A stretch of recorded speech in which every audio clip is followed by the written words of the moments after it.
So I'm just going to take you through my map. This is my classroom map, how we manage the situation with our management action plan. If you're an elementary student, we first powwow, so to speak, right here, right outside the door.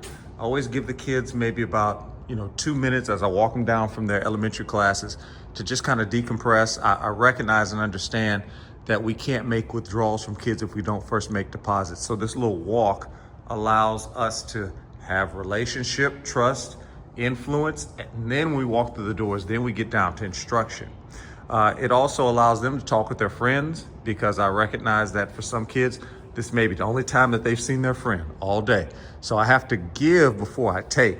If you're in 6th, 7th, 8th, or high school, you just come in. It's, the band hall, no ticket needed. You just come right on in. First thing we walk in, first thing you see is this. This is something that we did. I think a big part of instruction is having imagination. That's part of innovative instruction. When you come in, the first thing you see is this wrap that we've had put on that first little piece of wall. Now, this used to be a trophy case. And then we have to ask ourselves, do we want the kids to be more interested in what we want? Or do we want to be more interested in who they can be? See, trophies are great, but experiences are better. Because the trophies just collect dust. And the only people that really care about the trophies mainly are the teachers, I think. And honestly, maybe those kids that got the trophy. But an experience is something that lasts for a lifetime. So we have this wrap, and it just depicts the awesome, unmatched experiences, which is how we brand our band. I think it's important to have a name tag for your band experience. I don't teach band. I don't teach a class. I provide an experience.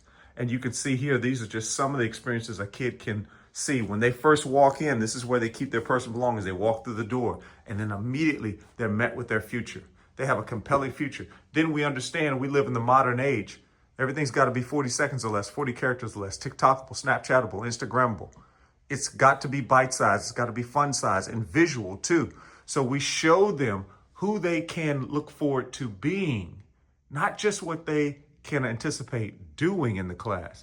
When you have a balance between the do and the be, now you got something powerful. I think there's a reason we're called human beings and not human doings. So what do you have? It could be on a TV card. It could be anything. It could be a welcome message from students that you record on your phone or your device, and you just put up a message from upperclassmen. It could be anything. It doesn't have to be anything fancy. But they need to see something the moment they walk in. You can find out more on tkjazz.com. Then once you walk in, the students I give them a time. They have no less than 1 minute. We try to shoot for 30 seconds. 30 seconds or less to go to your cubbies, to get your instruments. And if you're in 4th and 5th grade, to bring them back to your chair. That's it. It's not a hostage situation. You can talk, you can have fun, but I put a timer on the smart board, and they make sure that they come to your projector, whatever. Put something up or do a vocal countdown. They have to have an idea that there's boundaries. They have to have an idea that there's an expected end, right? You have to give deadlines, especially for kids, in order for them to meet the mark. So they go in, they get their instruments, they bring them back here if they're in 4th and 5th grade. If they're 6th through 12th grade, they put their instruments together. They can leave their cases there, can put them back up, and they only bring their instruments. It's totally up to them. They have choice. But at the beginning, there's no illusion of choice. At the beginning, we are because we are, A-R-E.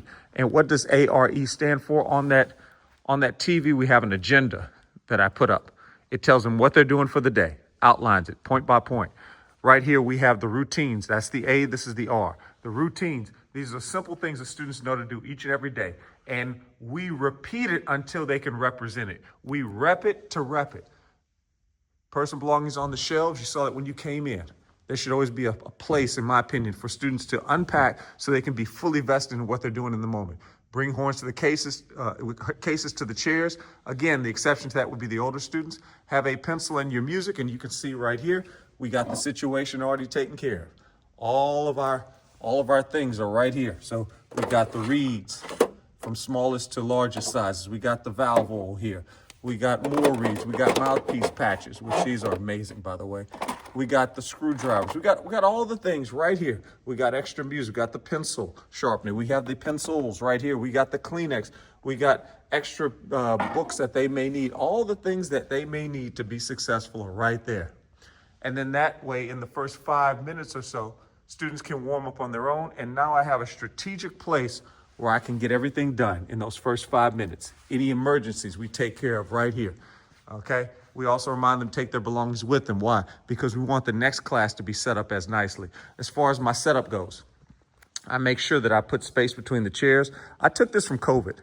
I found out it was a lot easier to patrol, to police, to manage the situation when we had straight lines. It was easier to see. It was easier to assess.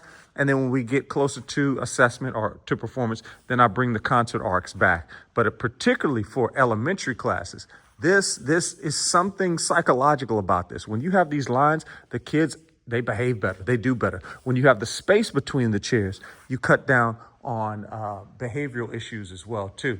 So that's a big one. And then finally, we have the agenda, we have the routines, and we have the expectations, our code of cooperations.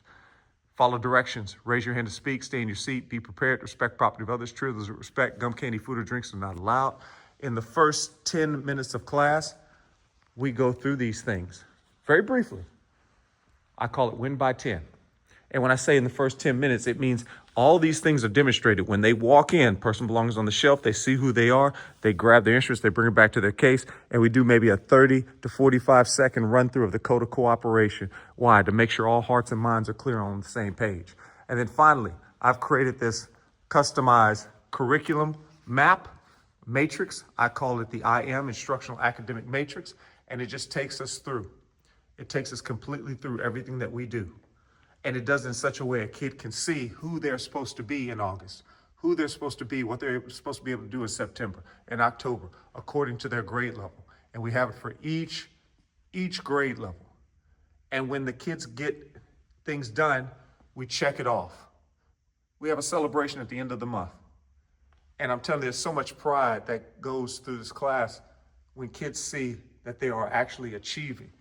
And they don't have to wait on me to tell them that they're a success. They can see with their own eyes that they're progressing.